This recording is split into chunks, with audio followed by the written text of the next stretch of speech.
കണ്ടിട്ടുണ്ടാവില്ല അങ്ങനത്തെ മനുഷ്യൻ. വിനയത്തിന്റെ മനുഷ്യരൂപം എന്ന് പറയാം. അതന്നെയാണ് ഉയർച്ചയുടെ കാരണവും.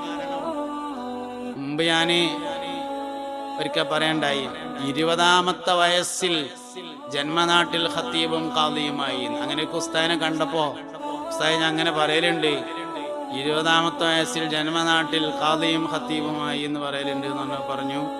അത് ഔദ്യോഗികമാണ്. അനൗദ്യോഗികം 17ാമത്തെ വയസ്സിലാണ്. ഔദ്യോഗികം 20ാമത്തെ വയസ്സിലാണ്.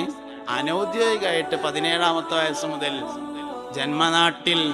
ഈ ജന്മനാട്ടിൽ എന്നുള്ളടത്ത് അടിയിലൊരു വരടുണ്ടാണ്. ശരിക്കും കാലിന്റെ അടിയത്തെ മണ്ണ് പോയിട്ട് പിന്നെ തലന്റെ മേലെ കുറെ മണ്ണുണ്ടായിട്ട് എന്താ വരും എന്നുള്ളത്.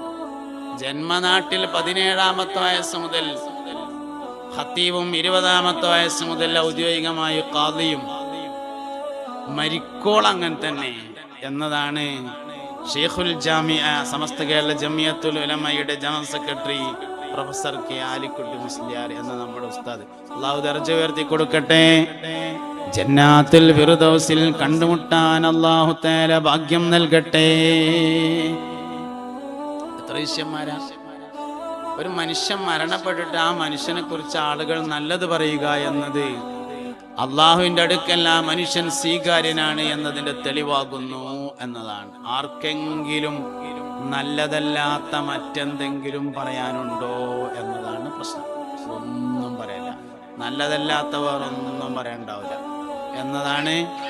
എല്ലാവരിൽ നിന്നും ബഹുമാനപ്പെട്ട ആലിക്കുട്ടി ഉസ്താദിനെ പ്രത്യേകമാക്കുന്ന ഘടകം നല്ല ഇസ്സത്തുള്ള മനുഷ്യൻ, നന്നായി വസ്ത്രം ധരിക്കും. ഞാൻ അങ്ങനെ വസ്ത്രം ധരിക്കുന്ന വേറൊരാളെ പിന്നെ കണ്ടത് അസ്ഹരി തങ്ങൾ പാപ്പാനെയാണ്. നന്നായി വസ്ത്രം ധരിക്കും. രോഗത്തിൽ കിടക്കുന്ന സമയത്തും രാവിലെ എഴുന്നേറ്റ് കുളിച്ച് നല്ല ഡ്രസ്സ് മാറ്റി തലപ്പാവ് ധരിച്ച് കോട്ടൊക്കെ ഇട്ടിട്ടാണ് പേരയിലിരിക്കുക അസ്ഹരി തങ്ങൾ പാപ്പ.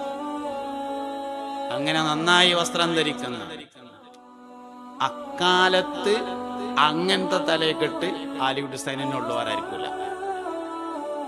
അന്ന് മറ്റുള്ള ആലിമീങ്ങളുടെ ഒക്കെ കെട്ട് മോശാക്കാൻ വേണ്ടി പറയല്ല, മറ്റുള്ള ആളുകളുടെ ഒക്കെ കെട്ട് വേറെ കെട്ട്. അങ്ങനെ മനോഹരമായൊരു കെട്ട് അക്കാലത്ത് ആലിക്കുട്ടി ഉസ്താദിന് മാത്രമേ ഉള്ളൂ. പിന്നെ പല നിലക്കുള്ള തലകെട്ടുകളൊക്കെ വന്നിട്ടുണ്ടെങ്കിലും അന്നത് ആലിക്കുട്ടി ഉസ്താദിന് മാത്രം അവകാശപ്പെട്ടതാണ്. മനോഹരമായ വാലോടുകൂടിയുള്ള ഗരിമയുള്ള ആ തലപ്പാവ്. ഈ മനുഷ്യന്മാർക്ക് ചില ഇസ്സത്തുകളുണ്ട്.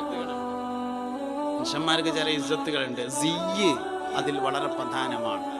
ഓരോ മനുഷ്യനും ആ മനുഷ്യനോടനുസരിച്ച സിയ്യ് വേഷം സ്വീകരിക്കുക എന്നത് വളരെ പ്രധാനപ്പെട്ട കാര്യമാണ്.